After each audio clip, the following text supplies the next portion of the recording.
MC MTech విద్యార్థుల కోసం నిర్మించిన కొత్త హాస్టల్ భవనాన్ని తక్షణం ప్రారంభించాలని భారత విద్యార్థి ఫెడరేషన్ ఎస్ఎఫ్ఐ జిల్లా కార్యదర్శి ఎం గంగా సూరిబాబు డిమాండ్ చేశారు. ఎస్ఎఫ్ఐ బృందం మంగళవారం జేఎన్టీయూకే క్యాంపస్ ను పరిశీలించింది.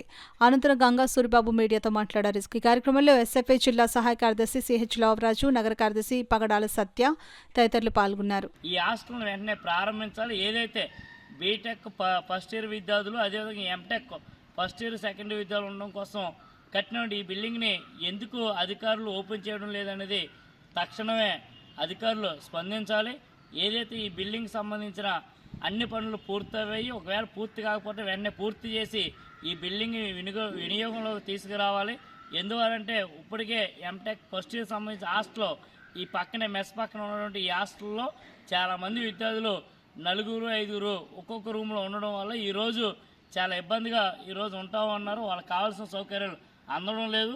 ఈరోజు పూర్తి స్థాయిలో బిల్డింగ్ పూర్తయిన ఓపెన్ చేయకపోవడానికి అధికారులు నిర్లక్ష్యంగా వ్యవహరిస్తున్నారు. కాబట్టి తక్షణమే జేఎన్టీయూ అధికారులు వెంటనే స్పందించి ఈ బిల్డింగ్ని వాడుకలోకి తీసుకురావాలి. ఈ హాస్టల్ని వెంటనే ఓపెన్ చేయాలని ఎస్ఎఫ్ఐ డిమాండ్ చేస్తా ఉన్నాం. లేని పక్షంలో విద్యార్థులందరినీ కలుపుకొని విద్యార్థులందరినీ ఈ హాస్టల్లోకి పంపించే ప్రయత్నం ఎస్ఎఫ్ఐ చేస్తుందని అధికారుల్ని తెలియజేస్తా ఉన్నాం. అధికారులు వెంటనే ఈ హాస్టల్ని ప్రారంభించాలని ఎస్ఎఫ్ఐగా డిమాండ్ చేస్తాం.